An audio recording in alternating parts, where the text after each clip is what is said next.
I'd like to talk to you about some of the complications from breast cancer. One of those is cording of the muscles, particularly in the armpit, down into the chest. All of these have been interfered with, even with lumpectomies, but mostly with mastectomies. There are 55 to 65,000 people in the UK that have these operations every year. And these complications are not dealt with very well in the NHS. There is a way of helping yourself with this. Cording is a really unpleasant thing. I was not able to take my arm up like this at all. Developed about 3 months after my mastectomy. And the pain in the chest here and under the arms, the tightness was so bad, I ended up with a cracked rib and an actual fractured rib from everything being too tight and me trying to loosen it all up. What helped in the end was a massage mitt, a simple fascia massage mitt. The mitt goes on your hand, and I rubbed in the shower every day, and slowly but surely this loosened and the movement of the arm came back. I couldn't put a coat on, and now I can put my arm up my back. This is all through a mitt, not through physiotherapy. The physiotherapy did me more harm than good. It was far too aggressive for the tightness of the cording. Cording is like taking a cloth and twisting it and twisting it and twisting it tighter and tighter. That's what it's like, and that's what it feels like. And the massage mitts, from the very first time you use them, ease that tightness. Remember that you're affected with mastectomy right up to here, right up to the collarbone.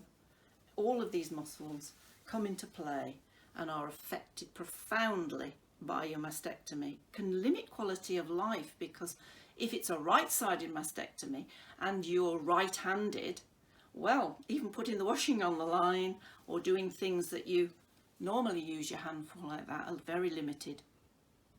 Try the mitt, it works.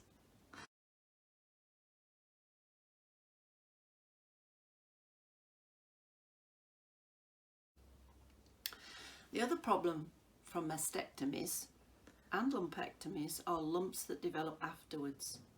They're very worrying for women. Again, 55 to 65,000 women in the UK in any 1 year will have these kind of problems. It makes them very, very anxious. And surgeons tend to say, well, you will develop scar tissue. It's very, very likely. It could be fatty necrosis. It could be a seroma.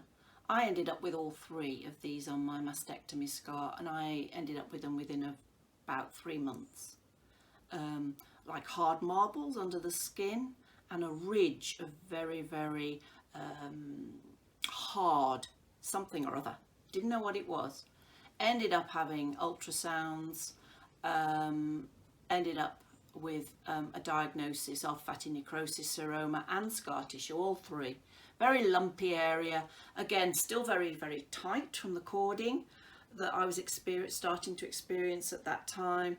And it was a very worrying time.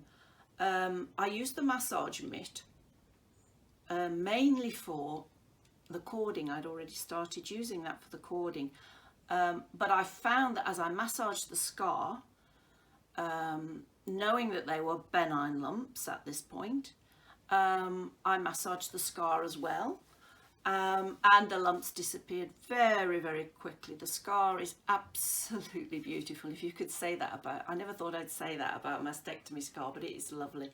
It's white. It also, you know, the redness and angriness of these scars that go right up into your armpit. That disappeared very, very quickly. It went white super, super fast. Even my surgeon said, wow, look at this. So now it's just a white line, no lumps, no bumps. It's about as beautiful as it can be for an amputation of the breast.